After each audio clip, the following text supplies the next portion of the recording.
धैर्य रखिए। जीवन में कभी कभी सबसे अच्छा पाने के लिए सबसे बुरे दौर से भी गुजरना पड़ता है। राधे राधे। शर्मा जी की कहानी चैनल पर आप सबका हार्दिक हार्दिक स्वागत, अभिनंदन।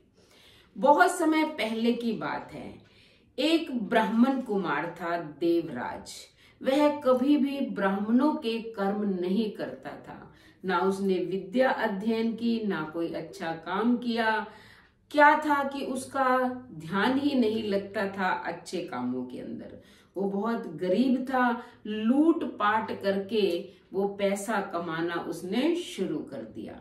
लेकिन इस पाप के पैसे को भी वह कभी भी किसी अच्छे काम में नहीं लगाता था। जो लोग उस पर विश्वास करते थे उन्हीं को वो लूटता था।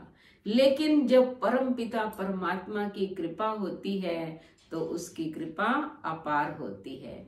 वो दुर्जन को, दुष्ट व्यक्ति को भी सज्जन बना देते हैं, चाहे वो मरने से पहले बनाए या उसके बाद में।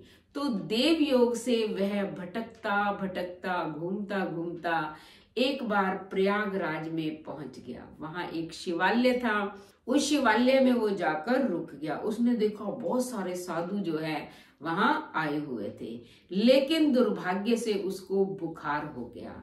अब बेचारा एक जगह पड़ा रहता।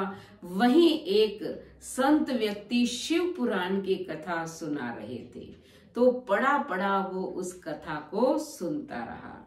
और एक दिन ऐसा आया कि वो उसने अपना शरीर ही छोड़ दिया, यानी कि उसकी मृत्यु हो गई। अब उसने कोई अच्छा काम तो किया नहीं था, इसलिए यम के दूत आ गए। उसको कोड़े मारते हुए, पीटते हुए बांध कर ले गए कि चल, तू बहुत ब्राह्मण के कुल में जन्म लेने पर भी इतने बुरे कर्म किए, तूने कभी कोई अच्छा काम नहीं किया। लेकिन देखो भोले बाबा का चमत्कार कि जैसे ही वो यमपुरी उसको लेकर पहुंचे यम के दूत, वैसे ही शिव के दूत वहां पहुंच गए और मारने लगे यमदूतों को। मार मार के उनको भगा दिया और उनके चंगुल से उस ब्राह्मण कुमार को छुड़ा लिया। यमपुरी के अंदर इतना शोर देखकर यमराज भी हैरान हो गए। बाहर आए, उन्होंने देखा कि जो शिव के दूत हैं बिल्कुल शिव जैसे ही लग रहे हैं। वैसे ही उन्होंने रुद्राक्ष की माला पहनी हुई है, मृग चर्म पहना हुआ है और हाथ में त्रिशूल ले रखे हैं। तो यमराज जी ने तो दूर से ही उनको प्रणाम कर दिया। उन शिव के दूतों ने लाकर उस देवराज ब्राह्मण को भगवान शंकर के स्पुर्द कर दिया। तो देखो, उसने कुछ दिन केवल शिव पुराण की कथा सुनी थी और उसी के कारण उसे कैलाश पर्वत पर भगवान शंकर के चरणों में स्थान मिला। तो अनजाने में सुनी हुई कथा का इतना प्रभाव है कि उसे मोक्ष मिल गई और कैलाश पर्वत पर भगवान का सानिध्य यानी कि समीपता मिली। तो हम तो मानव प्राणी हैं, जागृत प्राणी हैं। हमें जीते जी भगवान शिव की आराधना करनी चाहिए, भगवान के नाम का स्मरण करना चाहिए और कभी भी बुरे कार्य नहीं करने चाहिए, क्योंकि भोले बाबा बहुत ही दयालु हैं।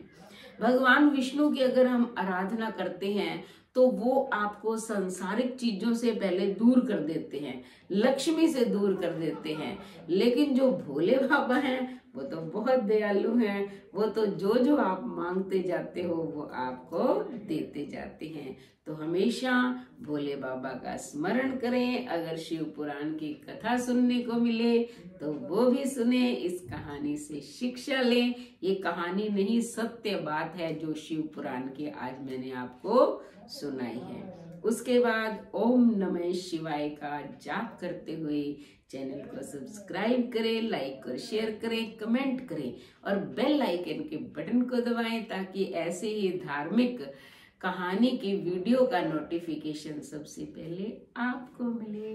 धन्यवाद।